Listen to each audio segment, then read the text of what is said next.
மாலை தூபம். இது எண்ணாகமம் 7ஆம் அதிகாரத்தில் குறிப்பிடப்பட்டுள்ள பொற்கரண்டிகள் மற்றும் 120 சேக்கல்கள் குறித்த முக்கிய சுருக்கம். நீங்க வேதாகமத்தை படிக்கும்போது கவனிச்சிருக்கீங்களா? அங்க வர்ற எண்கள் வெறும் சாதாரண கணக்குகள் கிடையாதுங்க. அவை தேவன் செய்யப்போற புதிய காரியங்களுக்கு நாம எப்படி முழுமையான ஜெபத்தோட ஆயத்தமா இருக்கணும்னு உணர்த்துற ஆழமான ஆன்மீக ரகசியங்கள். முதலாவதாக இந்த பொற்கரண்டிகளோட நோக்கத்தை பார்ப்போம். பொதுவா வேதாகமத்துல பொன் அப்படிங்கிறது தேவனோட சுபாவத்தையும், தூபம் அப்படிங்கிறது ஜெபத்தையும் குறிக்குது. நாம நறுமணத்தை நாமே உருவாக்குற ஒரு தொழிற்சாலை இல்லைங்க.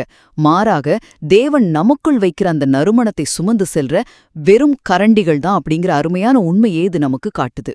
இரண்டாவதாக, ஒவ்வொரு கரண்டியோட எடையான அந்த 10 சேக்கல்களை கவனிங்க.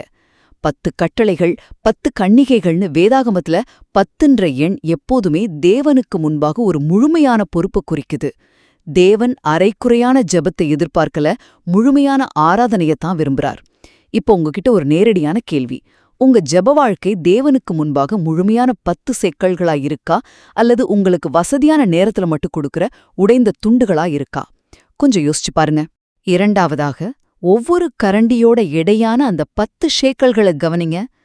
10 கட்டளைகள், 10 கன்னிகைகள்னு வேதாகமத்துல 10 என்ற எண் எப்போதுமே தேவனுக்கு முன்பாக ஒரு முழுமையான பொறுப்பு குறிக்குது.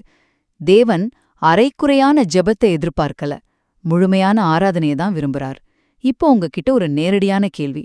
இறுதியாக, இந்த முழுமையின் விளைவான 120 என்ற திருப்புமுனையை பார்ப்போம். 12 தலைவர்களோட 10 சேக்கல் சேர்ந்து 120 சேக்கல்களா மாறுது.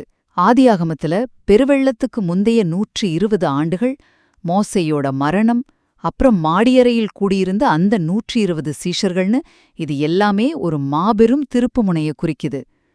பழைய கசப்புகளையும் அரைக்குறை கீழ்ப்படிதலையும் சுமந்துக்கிட்டு நாம புதிய ஆசிர்வாதத்தை எதிர்பார்க்கவே முடியாதுங்க. பெந்தகோஸ்தே நாளை போல நம் வாழ்வாகிய பொற்கரண்டி தினசரி ஜபத்தால் நிரம்பியிருந்தா மட்டுமே தேவனுடைய பலத்த காற்றின் சத்தம் நமக்கு கேட்கும். இரண்டாவதாக, ஒவ்வொரு கரண்டியோட எடையான அந்த 10 சேக்கல்களை கவனிங்க. 10 கட்டளைகள், 10 கன்னிகைகள்னு வேதாகமத்துல 10 என்ற எண் எப்போதுமே தேவனுக்கு முன்பாக ஒரு முழுமையான பொறுப்பை குறிக்குது. தேவன் அரைக்குறையான ஜெபத்தை எதிர்பார்க்கல, முழுமையான ஆராதனையை தான் விரும்புறார். இப்போ உங்ககிட்ட ஒரு நேரடியான கேள்வி.